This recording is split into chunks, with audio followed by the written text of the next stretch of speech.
Invierte en los principales mercados globales, en más de 2.000 activos financieros, con la seguridad y confianza que te da el mejor broker del mercado. Eventos de trading mensuales, formación exclusiva con expertos de mercado. Visítanos en nuestras oficinas de Madrid o en capex.com. Capex.com, la nueva forma de hacer trading. El trading implica un riesgo. Cercano al 3%. Gráficos del día, 8 y 18 de la mañana, viene el mercado con tonito, no mucho, pero en positivo, intentando cerrar el mes con un tono verde. Seguimos con el informe que ayer Fidelity ponía de la policrisis, que se ha convertido en factor fundamental en ver el mercado, del proceso del entorno VUCA a un proceso ya de policrisis directamente. Hay que buscar guerra de Ucrania, hay que buscar China, hay que buscar factores geopolíticos, hay que buscar la ausencia o la fortaleza del dólar frente al resto de la economía, hay que ver que el crecimiento va debilitado y se presenta un escenario para coger la puerta y salir corriendo. Policrisis. Y a partir de la policrisis, varios factores fundamentales. Aquí, Henkan Rikkening, que es el Global Head of Solution Multi-Asset de Fidelity, nos marca cuál es la clave para ser defensivos, intentando también que la volatilidad se quede baja.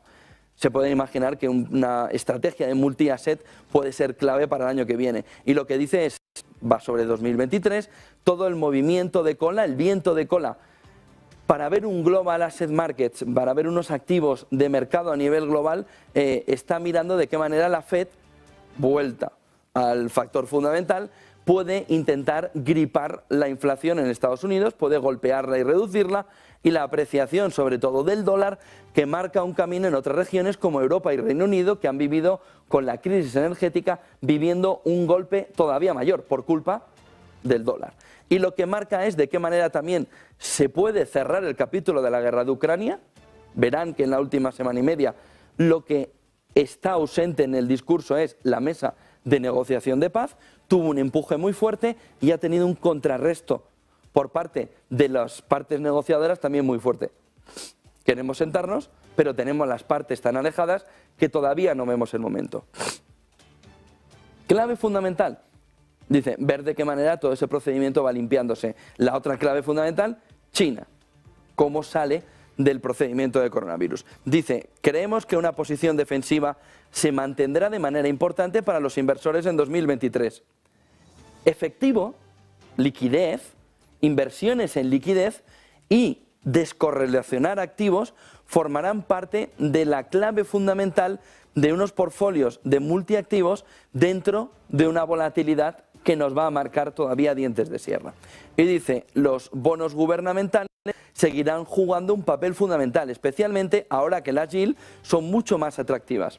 Si 2023 nos da un proceso de hard landing, pensamos que los bancos centrales podrían reducir el movimiento de subidas de tipos y bajar el camino hacia encontrar el pico, pero a un ritmo más lento. Miren el siguiente gráfico, que nos marca cómo el mercado de trabajo todavía y los salarios han marcado un pico, pero no han marcado un proceso de reducción importante. 2008-2010, coronavirus, 2000 en la parte final, crisis de las .com, crisis del 2008-2013, 2009, y dice el procedimiento aquí tanto de salarios como el proceso de reducción de puestos de trabajo no ha llegado.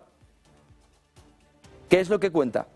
El otro punto fundamental es la desglobalización, y lo que dice es de qué manera vamos a entrar en un territorio extraño. Apple mismo quiere cambiar a China por India y va a tardar 10 años en cambiarla. ¿Cómo podemos llegar a un proceso de reshoring, de cambiar el lugar donde te vas a fabricar fuera de tu país para buscar costes? ¿Dónde pongo mi fábrica? Ese proceso continuará en 2023. China va a seguir viendo una fase de transición en el que empresas se marchan. Hemos visto incluso las propias chinas marchándose a Singapur, y vemos también como hay una bifurcación entre China y Occidente que va a continuar. De tal manera que habrá una menor correlación entre la exposición y un arsenal de inversión que tiene que caminar hacia buscar otros puntos donde colocar esa inversión. Si cambiamos el punto donde yo tenía la fábrica, ¿a dónde me voy? ¿Y cuánto dinero pongo encima de la mesa? De tal manera que el primer camino del buscar el multiactivos, la inversión multiactivos, es intentar entender la diferencia entre el comportamiento en el corto y en el largo plazo de este tipo de inversiones, que lo que buscan es el camino a 20 años vista. Las economías sobrevivirán, pero con un challenge importante y con una duda importante en las economías emergentes sobre qué tienen que hacer. Y pensamos, dice, que un inversor que quiera invertir en multiactivos debe intentar buscar una herramienta, una caja de herramientas lo más amplia posible para el momento actual. Miren el siguiente gráfico, siguiendo con la policrisis esta de Fidelity, que ha dado en el clavo y es una de las claves fundamentales junto al cisne gris que comentamos de Cambrian. Dice aquí Marty Dropkin, que es el Head of Equities de Asia Pacífico, y Ilga Hobel, que es la Head of Equities de Europa, cómo el mercado va a vivir en la incertidumbre y va a permanecer amplio, va a permanecer alto, con el objetivo del endurecimiento de la política monetaria. Dice, esperamos un amplio movimiento de volatilidad, de la incertidumbre en los mercados globales en 2023, con un movimiento de alta inflación, de subida de tipos de interés, liderando sobre todo un movimiento de aterrizaje en varias partes del mundo, en la parte de la economía global. Y dice, los beneficios, las expectativas de beneficios están haciendo una divergencia importante alrededor de diferentes economías, permitiendo a los inversores capitalizar y hacer una selección de oportunidades. Los mercados continuarán mirando a los bancos centrales, expectantes ante los bancos centrales, sobre todo en el camino del freno, del stop, de las subidas, con el primer síntoma de que la inflación se está congelando. Está empezando a enfriarse de una manera agresiva. Y dice, Europa mira una exposición mayor, tiene una exposición mayor, y tiene una mayor dependencia de sus negocios y consumidores a lo que va a suceder con el invierno y los posibles apagones, en una demanda más débil en el que el conflicto de Ucrania afecta directamente. La recesión parece que le está empujando a Europa. Miren el siguiente gráfico, siguiente detalle del informe, porque nos marca por un lado el Ford Price en beneficio por acción de las compañías, en un movimiento que ya muestra caída, pero fíjense que ya está incluso solo poniéndose en este capítulo del 2008 buscando la referencia, un proceso de caída que viene sobre todo a reducir gran parte de los beneficios. Fíjense la longitud con la longitud, que nos marca el proceso de caída de beneficios por acción al que vamos encaminados. Estados Unidos presenta una figura diferente, dice este informe de la policrisis, mientras que hay determinados síntomas de incrementar la presión sobre los consumidores. Eso nos deja a que SP500 tendrá o tiene el riesgo de una caída más dramática en este 2023 y en el 2023 además un crecimiento que va más o menos ralentizándose. Fortaleza del dólar, dice, otro de los potenciales riesgos que tiene que ver el inversor es la apreciación, no depreciación, que continúe del dólar, que podría continuar erosionando los beneficios corporativos. El SP500, en una exposición sobre todo externa alrededor del 30%, va a tener que mirar los beneficios corporativos, los beneficios empresariales, que necesitan ser ajustados para reflejar la incertidumbre económica que ahora mismo tiene el conjunto de la economía, y esto persistirá en gran parte del inicio del 2023. Las valoraciones están cerca de caer y las compañías van a publicar unos beneficios anuales donde las expectativas ya no van a ser las del tercer cuarto del 2023. China es invertible, pero los inversores necesitan ser selectivos en China. Y dice, las condiciones monetarias son más acomodaticias, está inflacionariamente por debajo de las expectativas que en Occidente, pero la gran cuestión está si en los primeros meses del año la economía se puede activar. Coronavirus. Miren el siguiente gráfico, que nos marca también en este informe cómo la precaución es importante. Se le requiere que tenga una fortaleza importante. Si los bancos centrales permanecen excesivamente hawkish, fuertes, si la política monetaria continúa fortaleciéndose, entonces los tipos de interés y el quantitative tightening va a poner en un riesgo inflacionario de pinchazo en este año. Vamos a tener la probabilidad de cómo la inflación no se empieza a restringir. Y dice, eso puede golpear directamente a los precios, a los activos de la economía real. Puede pasar de la economía financiera con un golpe todavía más fuera al conjunto de la economía real. Y dice, este es un tiempo para invertir en activos, en mercados de calidad. Perdón, de alta calidad. No sirve la calidad, sirve la alta calidad, donde la volatilidad quede reducida y donde las oportunidades estén ganando una exposición a largo plazo, secularmente en un crecimiento por sectores que tiene a la energía limpia y a los vehículos eléctricos como factores fundamentales, y áreas defensivas como los bancos, sobre todo en Europa, y añadimos, sobre todo en España, con un crecimiento donde las condiciones financieras permiten en esa área defensiva ganar más rentabilidad. Y luego las eléctricas, que están sobreponderadas en un crecimiento económico que va ralentizándose. Eléctricas, bancos, clean energy, factores un poquito más puntuales, y vehículos eléctricos. Y dice, regionalmente estamos más positivos frente al consenso en Asia-Pacífico, excluyendo Japón y con ASEAN e India como economías de crecimiento que va a ser más robusto a partir del 2022. Largo plazo positivo, sobre todo en India y en Indonesia, donde creemos que hay un crecimiento multi-year, varios años, soportado sobre todo por el crecimiento demográfico.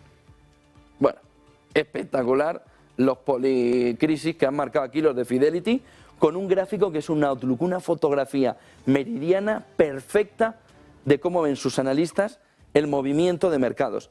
El consenso de beneficios previsto, fíjense que va en Asia-Pacífico sin Japón, en Estados Unidos, miren la caída de Europa y Japón, miren el movimiento global y miren emergentes, que se esperaba más de ellos, y lo que hace Fidelity es centrar en Asia-Pacífico sin Japón en movimiento de recuperación. ¿Quién está en ese entorno?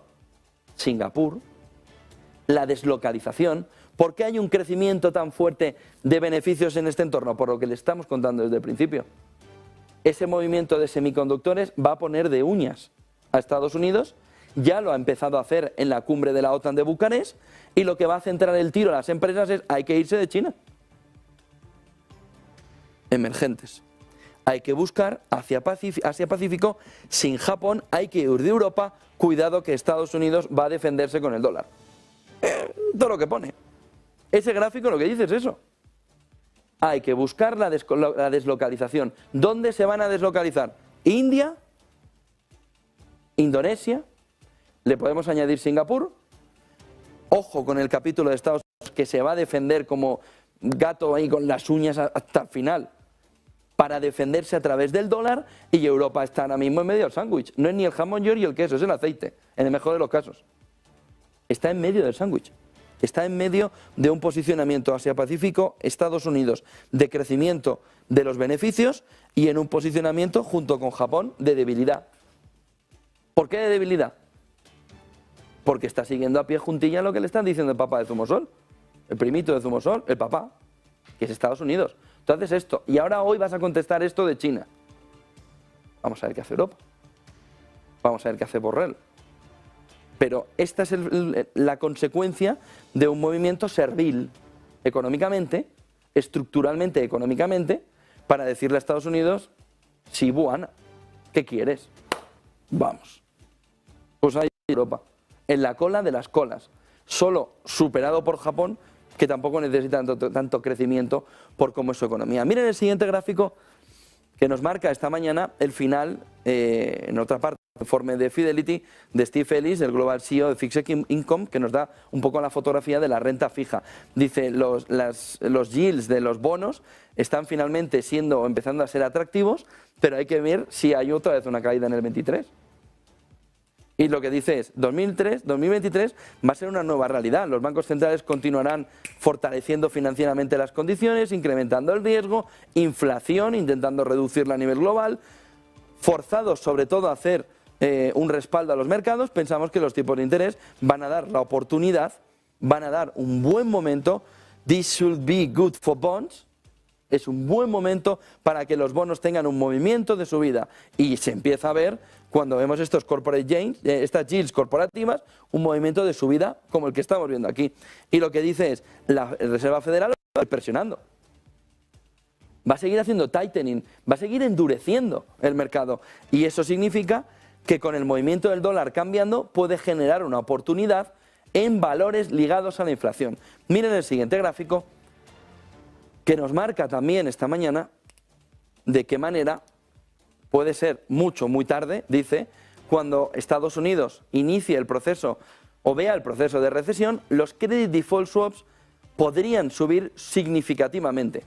Y dice, los rates de default no están en precio de recesión, pero lo van a hacer. ¿Hasta dónde? Si pensamos que están hasta aquí, tienen un movimiento desde el 2,7% hasta un movimiento que pudiera estar haciendo el pico arriba en 14%. Ojo, porque eso sí afecta que el 2023 en la renta fija, que parece ya que es Alicia en el País de las Maravillas, puede tener un movimiento todavía de impacto, de golpe, que le dé en el riñón. El otro punto clave está en el alto riesgo, sobre todo de un hard landing, que lleve a Estados Unidos y a Europa a una duración todavía mayor de subidas que reduzca el atractivo por parte del mercado porque el atractivo relativo del movimiento de bajada se alarga y si se alarga el inversor haga una pausa en el momento de entrada a unas yields que sí que podrían ser atractivas. El movimiento también de crecimiento de los precios del consumidor en Estados Unidos y Europa dice que permanece demasiado alto y para Europa el shock energético en precios sigue asociándose a un daño todavía más evidente que tiene que recibir Europa frente al resto del mundo. Miren el siguiente gráfico que nos marca también en la parte final del informe cómo el mayor riesgo para los inversores está en quienes tienen que tomar desde los bancos centrales esa política monetaria que está impulsando, sobre todo, está golpeando, sobre todo al sistema demasiado lejos. Y dice, los agregados monetarios están cayendo, pero a los niveles que veíamos más o menos en la Gran Depresión, lo que significa que los bancos centrales están llegando muy lejos, con mayor endurecimiento, ve síntomas deflacionarios, y podríamos descubrir que la inflación, pasados 18 meses, pudiera ser menos fuerte, sticky, es menos duradera, menos tensa, menos fuerte de lo que pensábamos. Y en ese caso, los shocks negativos en la demanda pueden ser más lejos, pueden ir más lejos de lo que están los bancos centrales pensando. Miren el siguiente gráfico.